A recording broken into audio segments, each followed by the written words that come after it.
So in previous lecture yesterday we got done understanding about the liver part of it. Let's go slightly more detail, but उसके पहले revise कर लेते हैं. क्या बोले थे हम?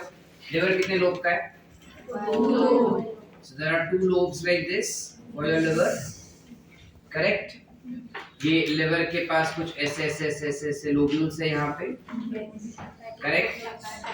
Yeah, which have hepatic veins that comes up. You have gallbladder, which will have cystic duct, which is present, and then you have a okay, that tends to go down to form.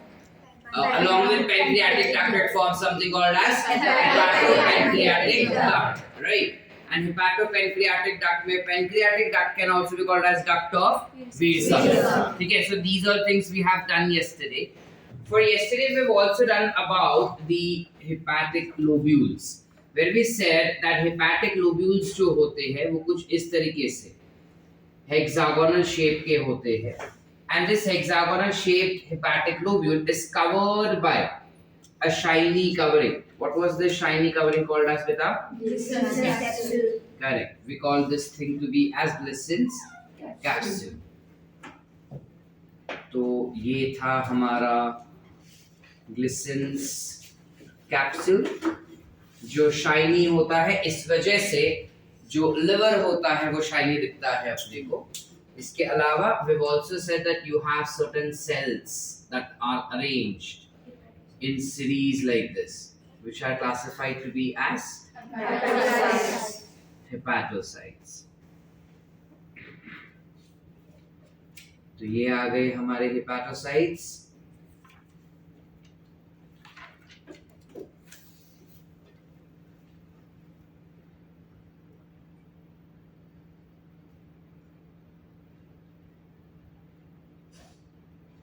तुम पूरा गोल करो यार, जल्दी है कर बहुत रही, आराम से आया कर. चल ठीक है. They come up with something called as hepatocytes. Hepatocytes के अलावा we've also discussed that you have some structure over here, right? What are this structure?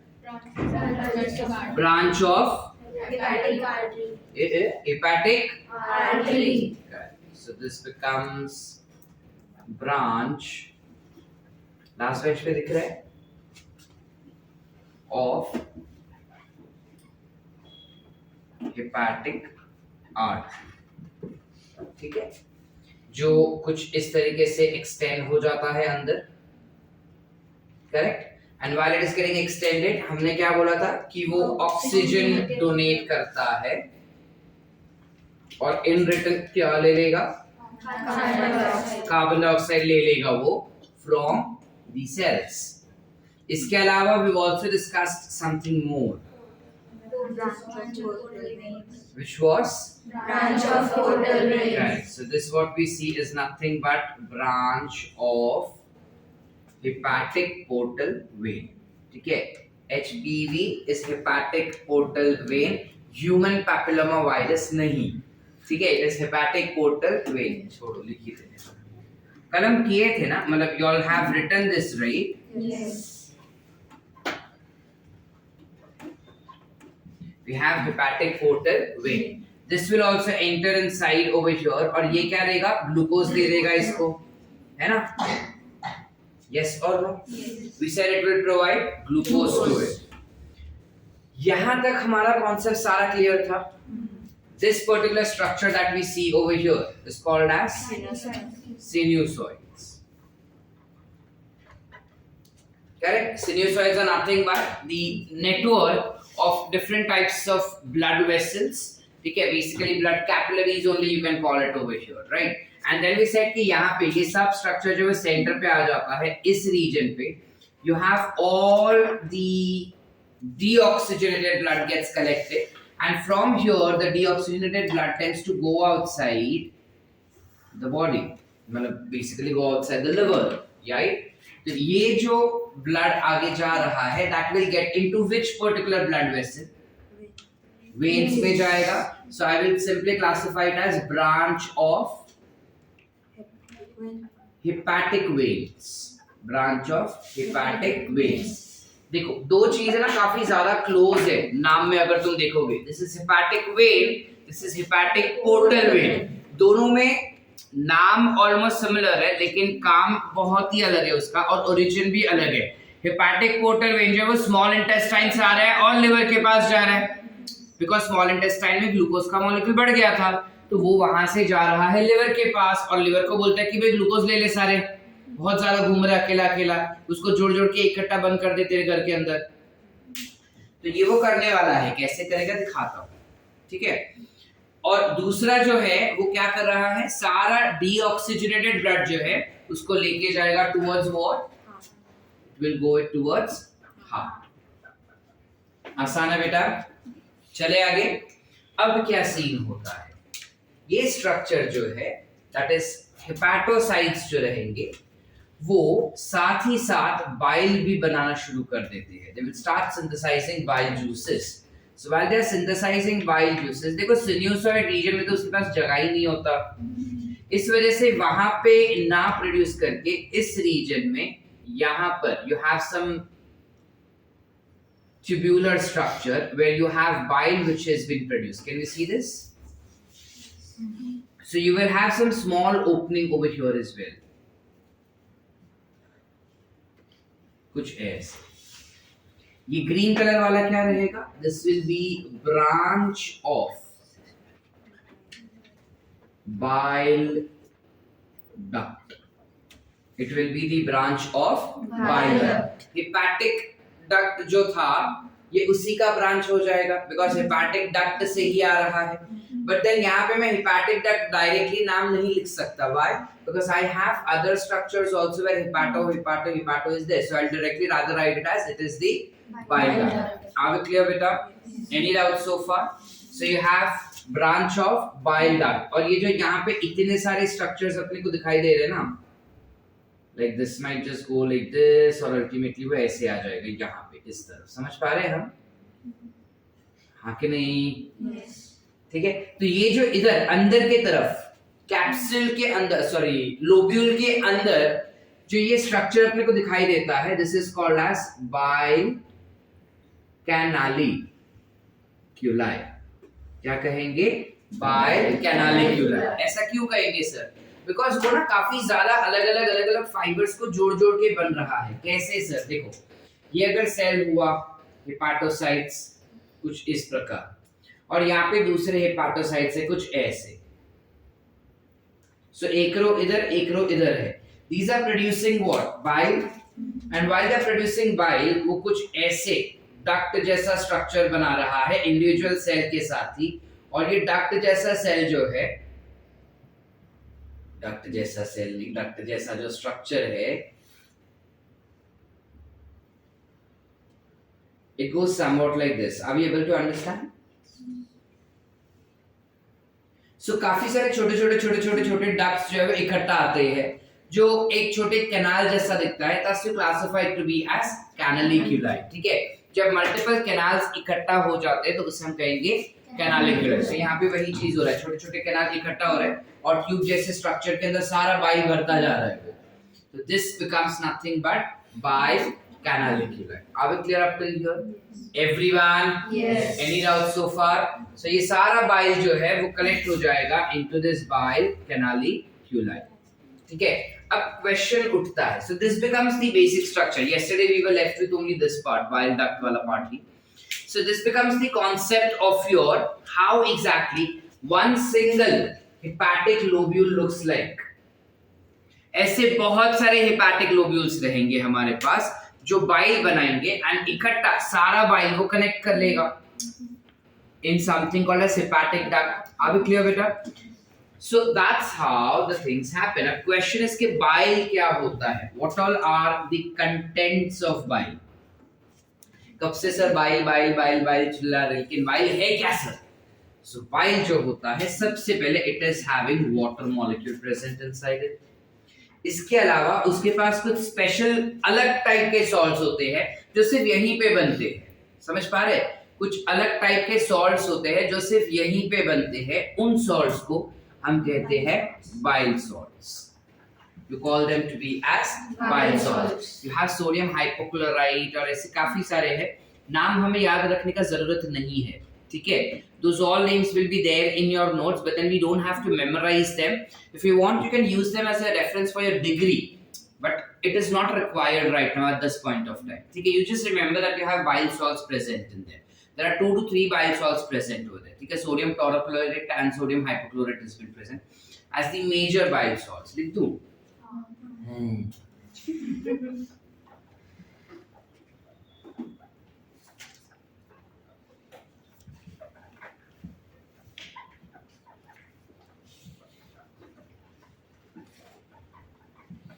ठीक है, these are 2 which are there, but इसके अलावा और भी होते हैं, ठीक है?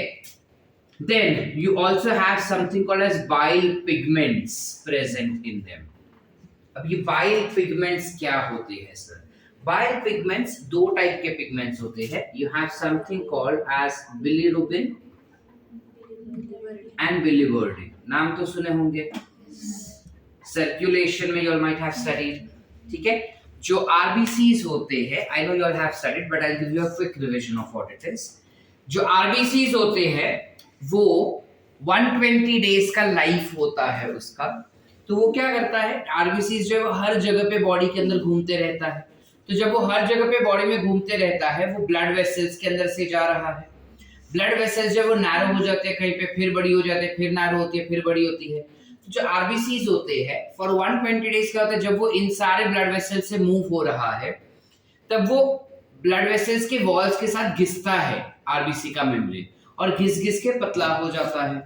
और जब घिस घिस के वो पतला हो जाता है, at some point of time when it 120 days के आसपास जब वापस से वो एक पर्टिकुलर ऑर्गन में आता है, ऑर्गन का नाम है स्प्लीन. जब वो फिर से स्प्लीन के अंदर आ जाता है, तब स्प्लीन में आरबीसी जो है that tends to lyse. RBC जो है वो फट जाता है, तो उसका मेम्ब्रेन जो है वो उधर ही रह जाएगा. लेकिन जब वो फट जाएगा तो 2 चीज मिलेगा. एक तो अपने को हीमोग्लोबिन मिल जाता है अंदर से फटा तो. Haemoglobin will have 2 things again, haemoglobin and we will have cell membrane. Now hemoglobin that we obtain will have 2 structures again. It has heme group and it has globin. Globulin nahi, globin. We will obtain heme as well as globin. जो globin होता है that is protein, तो उसका protein metabolism किया जाएगा, और haem group जो रहेगा उसको तोड़ के 2 केमिकल बनाए जाते हैं, which is bilirubin and biliverdin. तो बेसिकली स्प्लीन के अंदर जब आरबीसीज फटता है तो उसका सेल मेम्ब्रेन वहीं पे रह जाता है and it gets degraded there. जबकि हीम जो है वो ट्रैवल करके आता है, हार्ट के पास जाएगा एंड हार्ट से ट्रैवल करके आता है लिवर के पास. लिवर के अंदर जब हम हेपेटोसाइट्स का बात करते हैं, within hepatocytes what exactly happens is you will have protein metabolism. So that is in liver. If I have to understand functions of liver, you will have protein metabolism that will take place. Protein metabolism क्या होता है? देखो, metabolism शब्द हम इस्तेमाल करते हैं जब हम प्रोटीन को तोड़ते हैं और कुछ नया केमिकल बनाते हैं, या फिर उस प्रोटीन को अलग फॉर्म में मॉडिफाई करेंगे, तब हम कहते हैं it is protein metabolism. So here when we are talking that liver is responsible for protein metabolism, तो वो एग्जैक्टली क्या करता है? तो एग्जैक्टली क्या करता है वो, सपोज ये हमारा एक पर्टिकुलर हो गया हेपेटोसाइट्स जिसके अंदर आ गया प्रोटीन. अब प्रोटीन जो होता है it is chain of amino acid, yes और नो. सो इनिशियली तो हमको पता है कि ये प्रोटीन जाएगा किसके पास?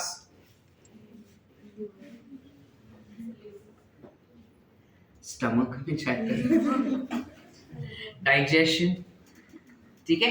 बट चलो, not in stomach. If I talk about liver only, you will have proteins getting broken down into amino acids with the sales only that happens, ठीक है. अब जब ये अमीनो एसिड्स बनके मिलते हैं अपने को, you know that you have a chain which is COOH, H,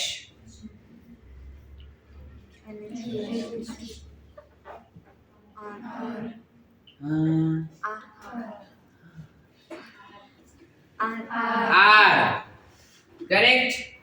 अब हमारा जो हिपैटोसाइट्स होता है, या अगर मैं सिंपली बताऊं ना, ये चीज दिमाग में याद रखना, अमीनो एसिड्स कभी भी हमारे बॉडी में एब्जॉर्ब नहीं होते। हम हमेशा बोलते दैट अमीनो एसिड्स चाहिए, अमीनो एसिड्स चाहिए, प्रोटीन चाहिए। प्रोटीन चाहिए हमारे बॉडी को, और प्रोटीन के लिए अमीनो एसिड्स चाहिए। बिना अमीनो एसिड्स के प्रोटीन बनेगा नहीं।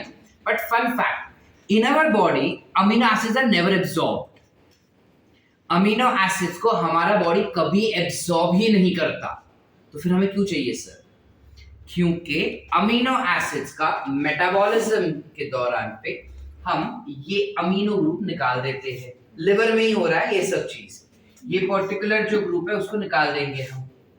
तो इस प्रोसेस को you call it as what? Deamination. क्या म्हणता था आपण? Deamination. डीएमिनेशन हो जाएगा। बचा क्या? ये वाला पार्ट। करेक्ट। ये वाला पार्ट आगे जाएगा for glucose formation. It will go ahead for glucose formation. अब देखो, जनरली हम लोग क्या समझे हैं ग्लूकोज कैसे बनना चाहिए हमारे बॉडी में? तो ग्लाइकोजन को तोड़ तोड़ के ग्लूकोज बनना चाहिए। समझ पा रहे? चलो वो भी बता देता। लिवर में यू हैव कार्बोहाइड्रेट मेटाबॉलिज्म।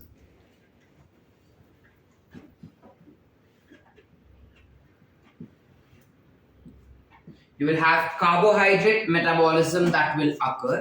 ठीक है, इतना समझा है ना? थोड़ी देर साइड में रख रहे हैं, ठीक है, थोड़ा time, because I want you to understand one term and then only I can give you what this term is. तो वो कनेक्टिंग लिंक में अच्छा बैठेगा। ठीक है, अभी फिलहाल इसको थोड़ा साइड में रखते हैं। इधर आ जाओ। कार्बोहाइड्रेट मेटाबॉलिज्म याद है? जब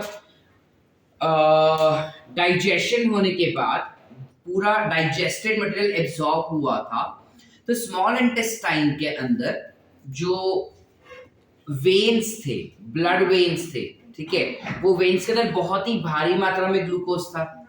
तो एक हार्मोन आया था, उसको बोला कि भाई ग्लूकोज को हटा दो। कौन सा हार्मोन था? इंसुलिन। इंसुलिन बोला ग्लूकोज को खा ले सारा, क्योंकि बॉडी के अंदर ज्यादा ग्लूकोज हो गया ना तो सारे सेल से ऑर्गन मर सकते हैं। यस और नो? तो वो सारा ग्लूकोज खाने का इसका आदत हो गया। तो that is occurring with in the hepatocytes only ना।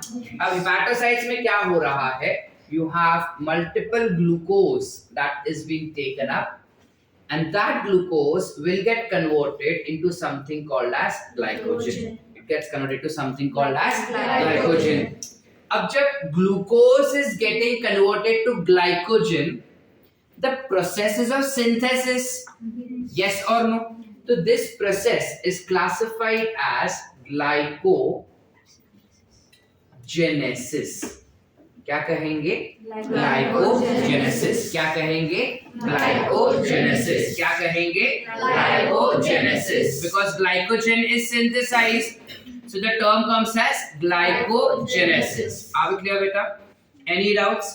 अब सपोज मेरे बॉडी में ग्लूकोज लेवल बहुत कम हो गया, ठीक है, हमने काफी बार सुना होगा ना कि इसका ब्लड प्रेशर कम हो गया और ऐसा चक्कर आके गिर गया, आंखों के सामने अंधेरा अगर वो गिर गया।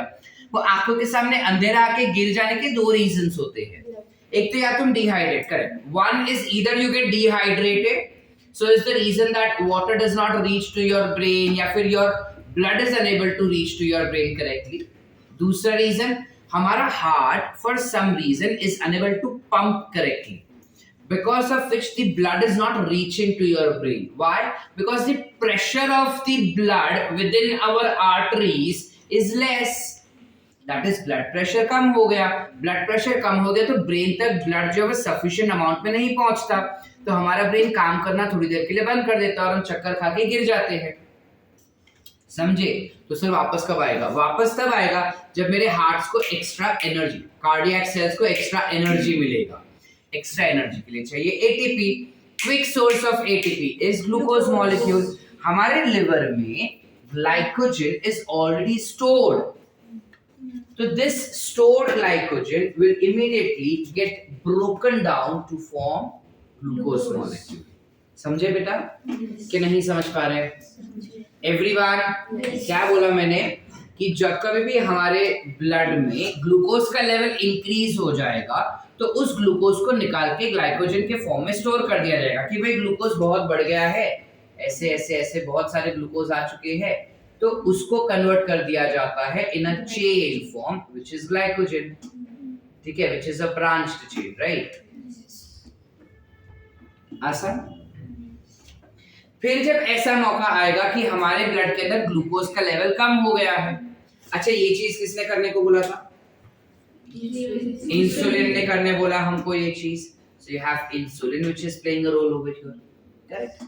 वाइस वर्सा, अब मेरे ब्लड के अंदर, सॉरी मेरे बॉडी के अंदर ग्लूकोज का लेवल कम हो गया।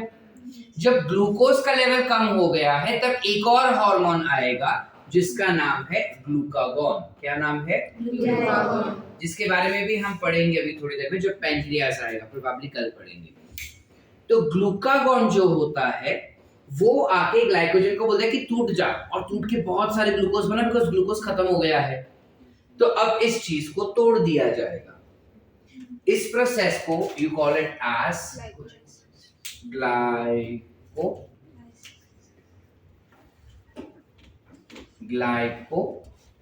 Lysis.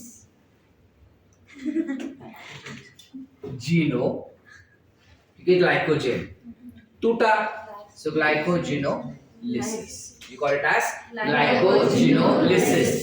Glycolysis is breakdown of glucose, वो अलग, ये अलग। यहाँ पे glycogen is getting broken out to glucose, so this is called as glycogenolysis. दोनों टर्म्स का मतलब समझे बेटा? माइंड यू ये दोनों टर्म्स हमको वापस से आएंगे जब तुम केमिकल कंट्रोल हार्मोन वाला चैप्टर जब हम पढ़ेंगे तब ये वापस आएंगे। तो ये याद रखना, ग्लाइकोजिनोलिसिस यानी ग्लाइकोजन को तोड़ना, ग्लाइकोजेनेसिस यानी ग्लूकोज को जोड़ के ग्लाइकोजन बनाना, ठीक है। Synthesis of glycogen, glycogenesis, breakdown of glycogen, glycogenolysis. Any doubts? जाओ या पुढे। अब देखो जनरली एक करेक्ट मेथड हुआ ना ग्लूकोज को पैदा करने का। ये तो विचित्र मेथड है ग्लूकोज को पैदा करने का।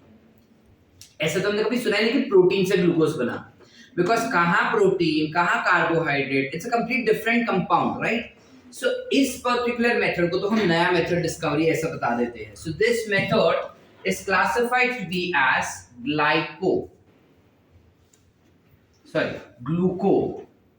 ग्लूकोज बन रहा है ना, सो ग्लूको नया मेथड है, नियो बनाने का, genesis. So you call this thing to be as gluconeogenesis. क्या कहेंगे? ग्लूकोनियोजेनेसिस। समझे बेटा? यस और नो? कैसे? यानी ग्लाइकोजन के अलावा अगर कोई भी केमिकल ग्लूकोज बना रहा है तो उस केमिकल को या उस पाथवे को you call it as gluconeogenesis. यानी जब मैं लिपिड से भी ग्लूकोज बनाऊंगा मैं उस प्रोसेस को भी I will call it as gluconeogenesis, because वो नया मेथड है। जनरली वैसा ग्लूकोज नहीं बनना चाहिए था। समझ पा रहे? यस और नो? यस। जाओ या पुढे। चलो बच गया क्या? अमाइन ग्रुप बन गया। ये अमाइन ग्रुप का क्या करेगा? ये amine, okay, if you all know, amino group या अमाइन या ammonia is very very harmful for the body. You can not store it in your body. जैसे ही बनेगा ना वैसे बॉडी से बाहर फेंकना पड़ता है, ठीक है। It's an excretory product. Generally fish इसको अफोर्ड कर सकता है प्रोड्यूस करना। व्हाई?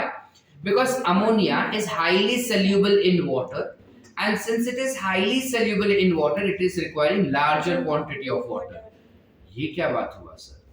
देखो, अगर मेरे पास एक ग्लास ऑफ वाटर है, मैंने पानी डाला और मैंने इंक डाला उसके अंदर, पानी के अंदर। अब इंक मैंने डाला तो पानी के अंदर फैल रहा है ना, तो अब उस इंक को मुझे बाहर फेंकना तो मुझे ज्यादा पानी चाहिए रहेगा।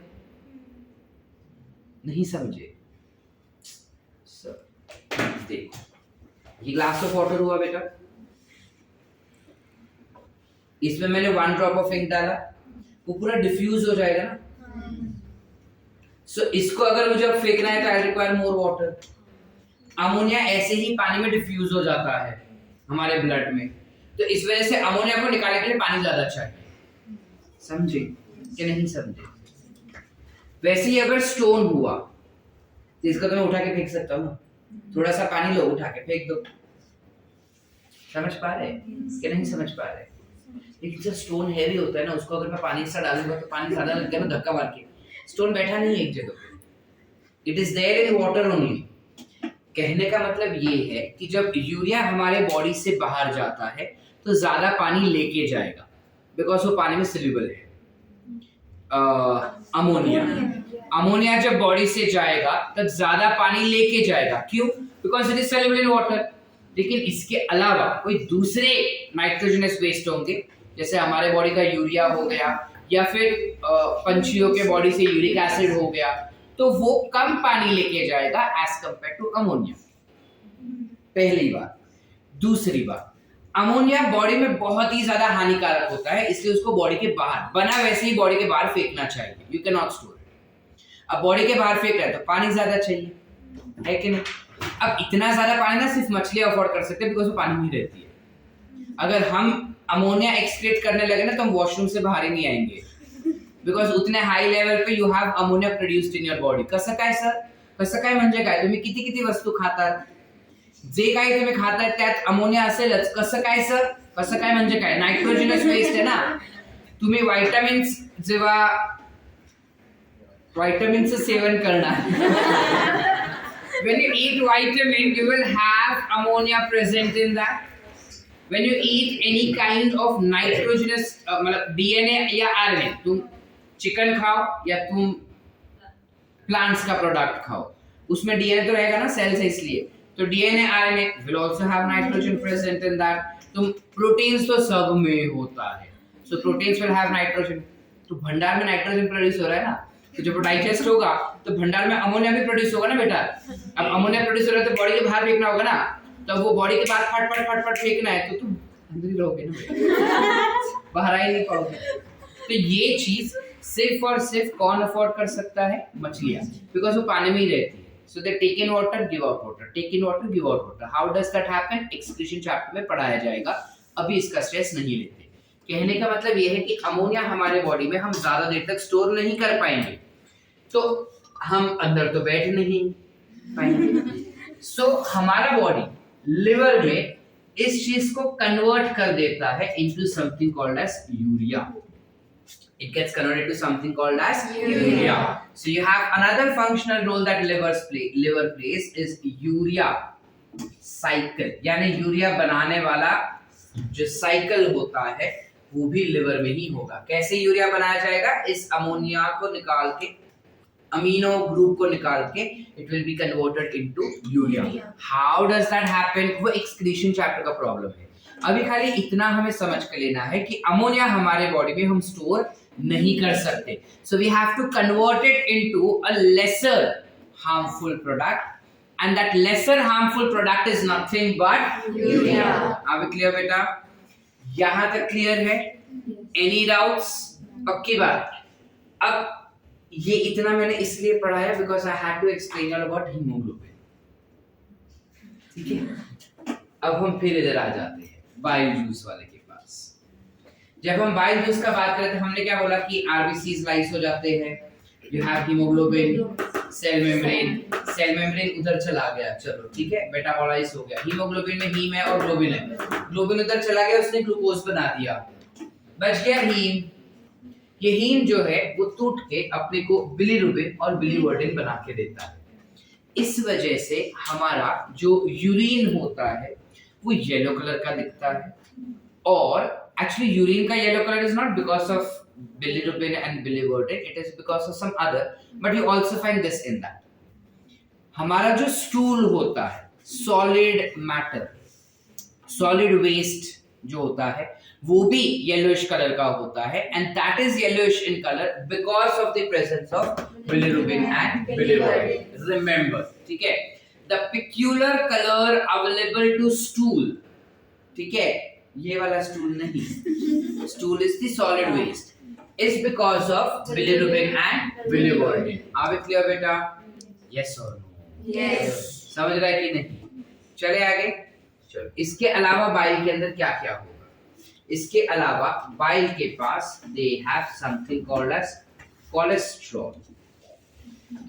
कोलेस्ट्रॉल क्यों होगा सर? कोलेस्ट्रॉल होता है ताकि वो जो लिपिड मॉलिक्यूल्स होते हैं ना, which are supposed to get digested, उन लिपिड मॉलिक्यूल के डाइजेशन को वो आसान कर दे। कैसे आसान करेगा सर? वो जब लिपिड का डाइजेशन पढ़ेंगे स्मॉल इंटेस्टाइन में तब बताता हूँ।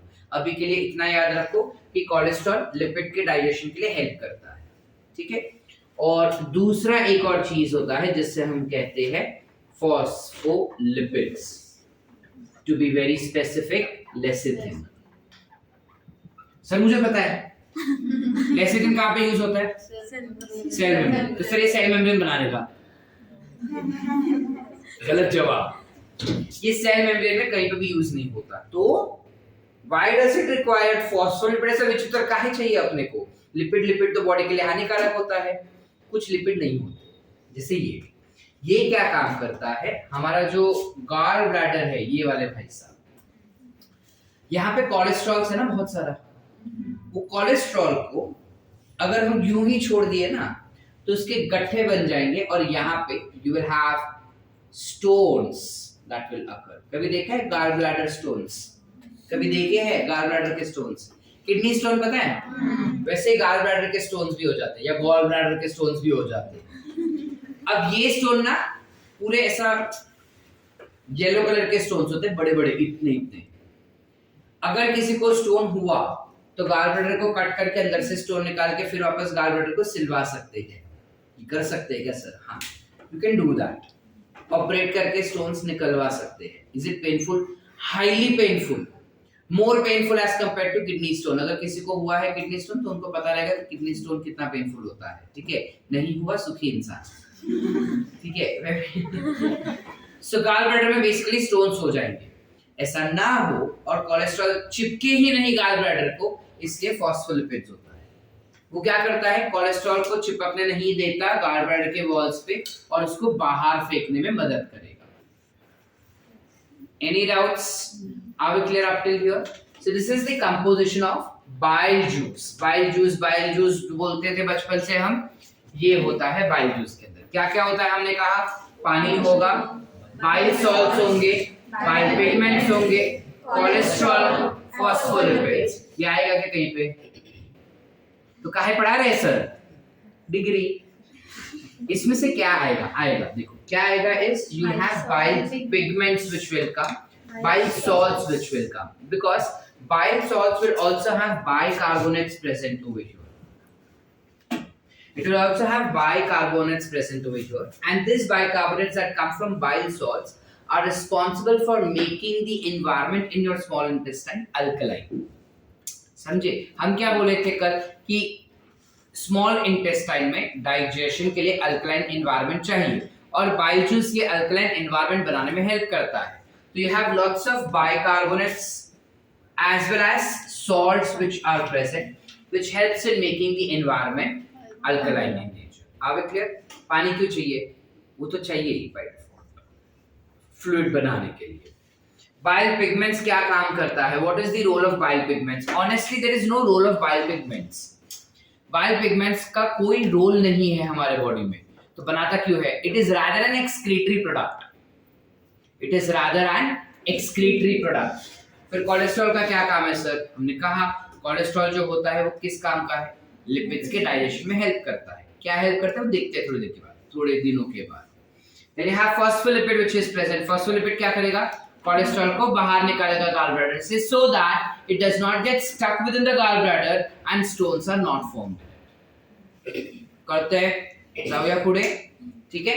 So this is regarding bile that we had to understand. We come back to the functions of liver. यहाँ तक पूरा क्लियर है बेटा? Any doubts? नक्की इतना पहले लिखना है फिर आगे जाओ, या आगे जाओ तो समझ में आएगा? समझेगा? चले आगे। फिर आते हैं हम अभी लिवर के फंक्शंस पे।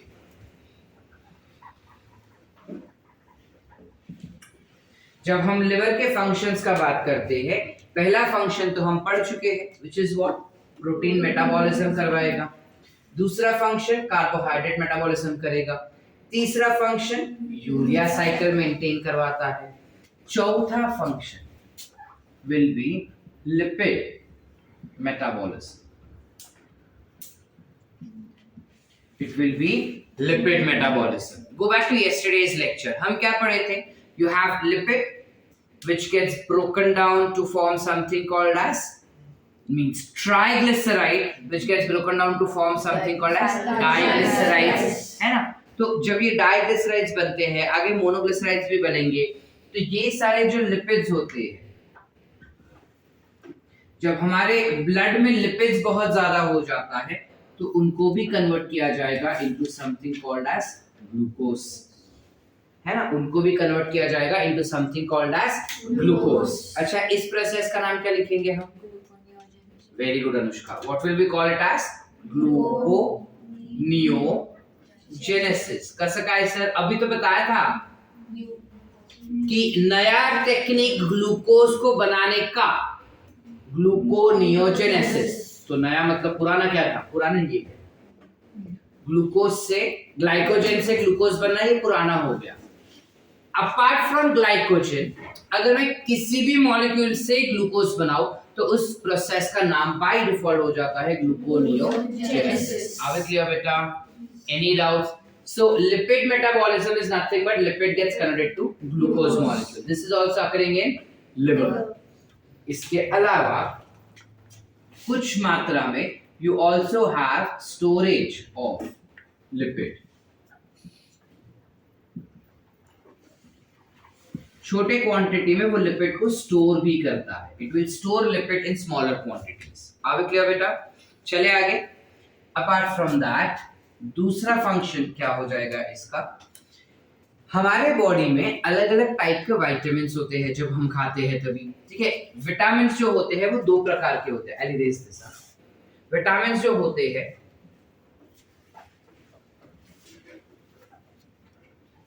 वो दो प्रकार के होंगे। कौन से है बताओ? water soluble and water insoluble, which is fat soluble. So this is, let's say, water soluble, this is the fat soluble. B and C vitamin. So जो कीड़ा होता है ना उसमें चर्बी बहुत होती है। कीड़ा तो विटामिन के, ई, डी, ए, चर्बी बहुत होगा उसमें, फैट सॉल्युबल। बाकी बच गया क्या?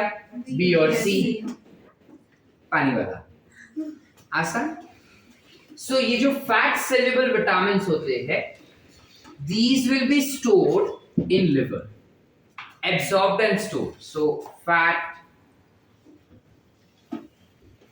soluble, fat soluble vitamin will be stored in liver. इसके अलावा जो विटामिन डी होता है, विटामिन डी, हम क्या बोलते हैं कि भाई तुम कैल्शियम खाओ तुम्हारे बोन स्ट्रांग होंगे, है ना? कैल्शियम खाओ बोन स्ट्रांग होंगे, कैल्शियम खाओ बोन स्ट्रांग होंगे। कैल्शियम खाने से बोन्स स्ट्रांग डायरेक्टली नहीं होते। You require vitamin D for making your bones stronger. Now how does vitamin D gets absorbed by it? पता है, हमारे बोन्स वीक होते हैं, उन्हें स्ट्रॉन्ग बनाने के लिए हमें विटामिन डी चाहिए होता है। वो विटामिन डी कौन बनाता है? ये बनाता है, ठीक है? It is responsible for synthesis of active form of vitamin D, ठीक है? एक्टिव फॉर्म, ये क्या बात हो गया सर? देखो दो टाइप के फॉर्म्स होते हैं, एक होते हैं इनएक्टिव, एक होते हैं एक्टिव। इनएक्टिव फॉर्म जो रहता है वो हमारे स्किन के अंदर रहता ही है, ठीक है? जब सनलाइट आता है तब वो फॉर्म में थोड़ा चेंज होता है, and that is present in skin के नीचे, so that goes in the blood and through blood it will reach to the liver. liver में उस partially activated chemical को completely activate किया जाता है, फिर वो जाता है हमारे blood में again। जब तुम कैल्शियम खाते हो तो वो कैल्शियम हमारे बोन्स को उतना एनर्जी देता है that it can absorb this vitamin D. Do we understand? आसान? So that's how you have active synthesis of vitamin D, which also tends to take place in liver. Any doubts, beta? Are we clear up till here? So these are certain functions of liver that we had to understand. Apart from that, you have one more. हाँ, बहुत ही ज्यादा important. कल मेरे को कोई पूछा भी था, मैंने क्वेश्चन लिख के रखा था कि यहाँ से पूछा था, बाजू वाले क्लास में पता नहीं, सर दारू पीते हैं तो लिवर काहे फेल हो जाता है ना? लिवर फेल हो जाता है दारू पीने से. क्यों फेल हो जाता है? देखो, दारू की भी मजेदार ट्रिक है. जो अल्कोहल होता है that tends to get broken down and also get converted into glucose. Alcohol is also getting broken down. Alcohol and drugs. अलग अलग टाइप के ड्रग्स जो हम लेते हैं, वाला ड्रग्स नहीं, we're talking about medicinal drugs. अच्छा, वो वाला ड्रग्स भी, नशेड़ी ड्रग्स भी, बट मेडिसिनल ड्रग्स भी जो हम खाते हैं ना, वो हमारे लिवर को अफेक्ट करता है. इसलिए हम कहते हैं कि ज्यादा एंटीबायोटिक मत खा. इसलिए हम कहते हैं कि ज्यादा दवाई नहीं खानी चाहिए हमको. ठीक है, हम हमारे आपको अपने आप को अच्छा खाना खिलाए ताकि हमें दवाई कम खानी पड़े.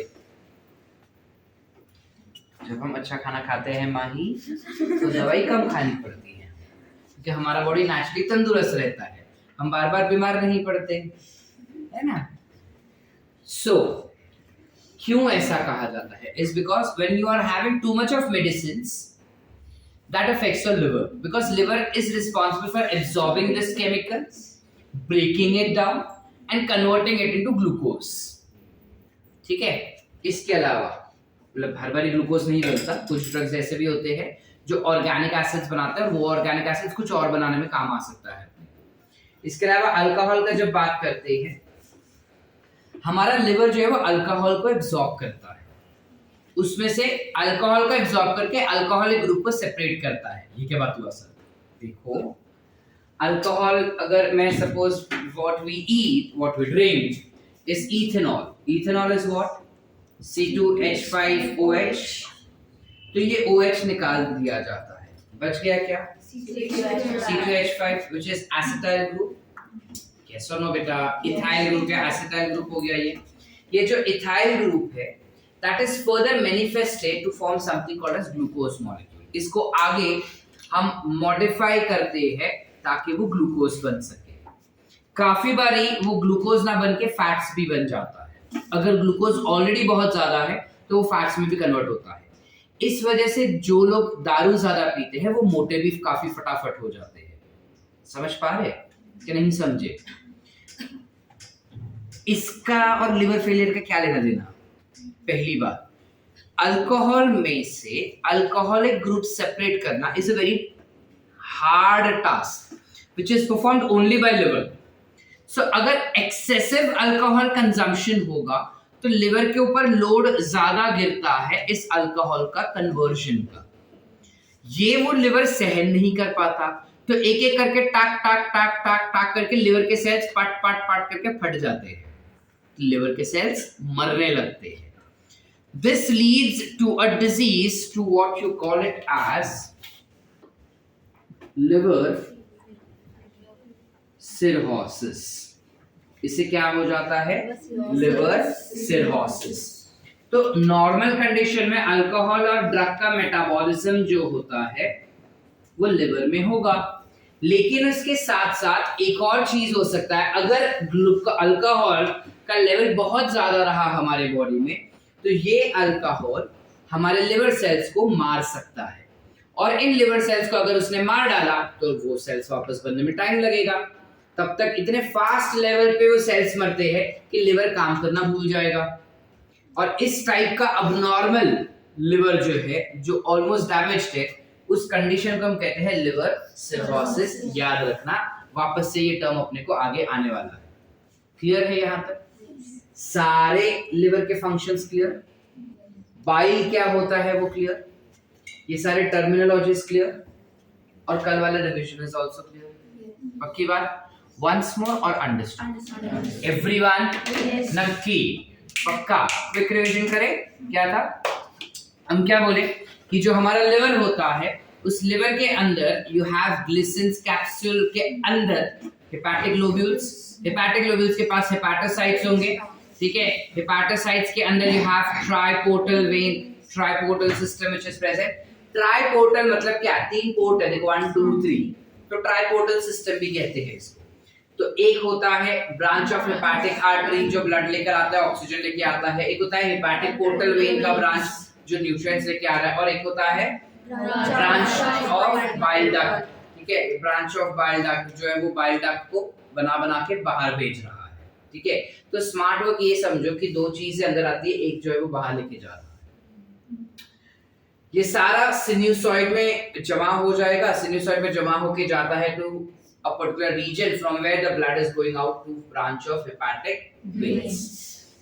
इसके अलावा जो ब्रांच ऑफ बाइल डक्ट होता है वो कैनालिक्यूलाई बनाता है, और वो कैनालिक्यूलाई जो है वो बाइल को लेके जाएगा बाहर। आसान है बेटा। अब जब बाइल को बाहर लेके जाते हैं तो बाइल बनता किससे है? बाइल बनता है वाटर से, बाइल सॉल्ट से, bile pigments which will be bilirubin and बिलिवर्डिन, cholesterol, phospholipids. सबके फंक्शंस भी हम कर चुके हैं क्या होता है, ठीक है। इसके अलावा लिवर के कुछ फंक्शनल रोल्स होते हैं। सबसे पहला it is of protein metabolism, जहां पे प्रोटीन को अमीनो एसिड में कन्वर्ट कर दिया जाएगा। उन अमीनो एसिड में से डीएमिनेशन होगा, डी माने रिमूवल, एमिने यानी amine is process, so process of removal of amino group will be called as deamination. This deamination की वजह से you will have formation of urea, तो यूरिया साइकिल भी इधर हो गया, ठीक है। इसका नाम दे दूं अभी, यूरिया साइकिल जो बनता है इसे हम कहते हैं ornithine cycle. Urea is formed by a pathway which is called as ornithine, ठीक है। क्या होता है ये एक्सक्रीशन में देखते हैं अभी में, ठीक है। फिर हमने देखा कार्बोहाइड्रेट मेटाबॉलिज्म करता है, यानी ग्लूकोज बनाना शुरू करेगा। तो जो अमीनो ग्रुप निकालने के बाद ऑर्गेनिक एसिड बचता है वो ग्लूकोज बना सकता है ग्लूकोनियोजेनेसिस से।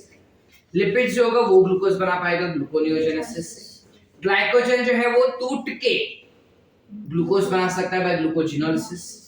ग्लूकोज जो है वो जुड़ के ग्लाइकोजन बना सकता है बाय ग्लाइकोजेनेसिस।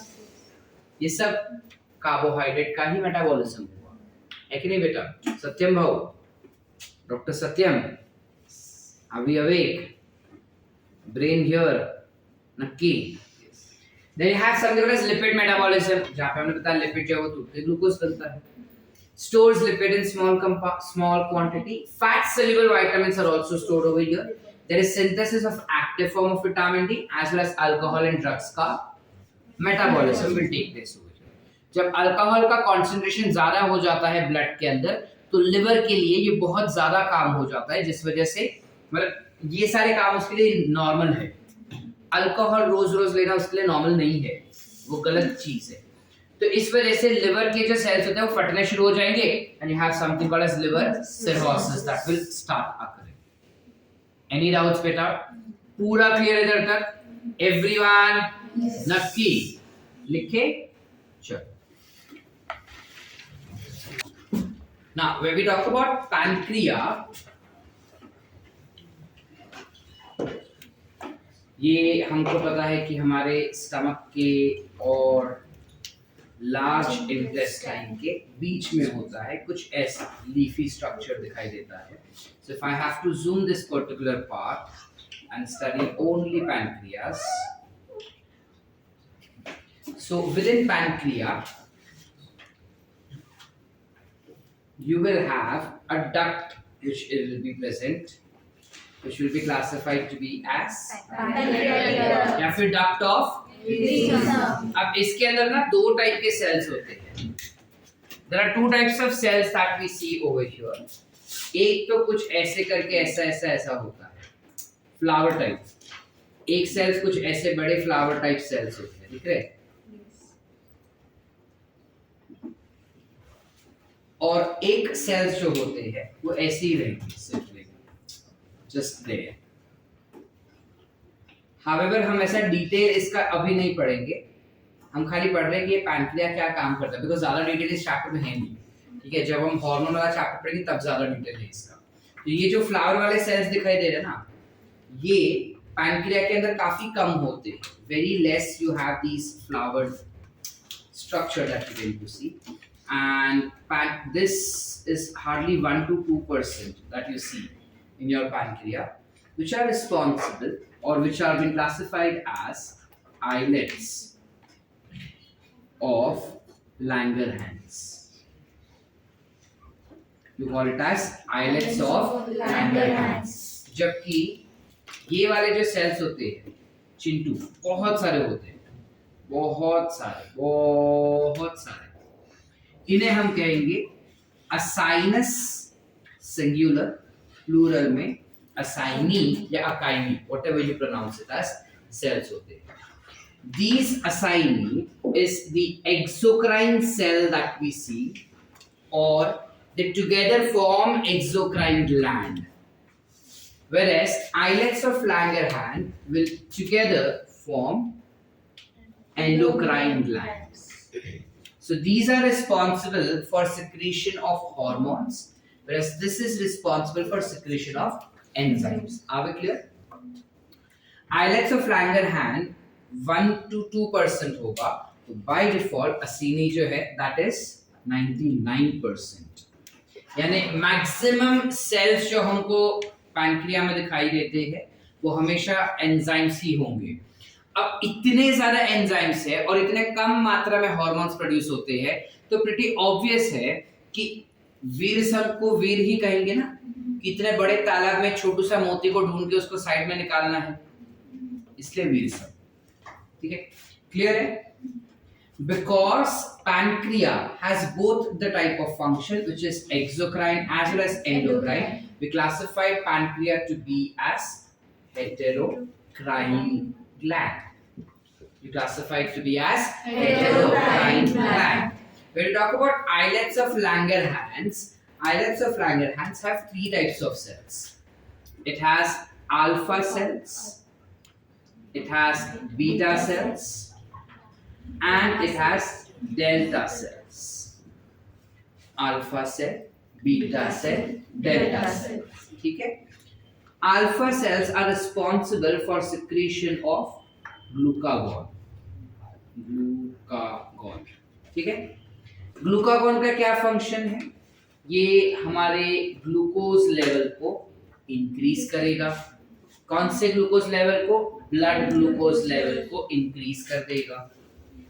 जबकि बीटा सेल्स जो रहेंगे they will be responsible for secretion of insulin. ये क्या काम करता है? हमारे ब्लड ग्लूकोज के लेवल को कम कर देगा। और एक और होता है delta cell which is responsible to be classified as somatostatin. ठीक है, this hormone is called as somatostatin. इसका 2 फंक्शनल रोल होता है। There are 2 functional role that this particular hormone tends to play.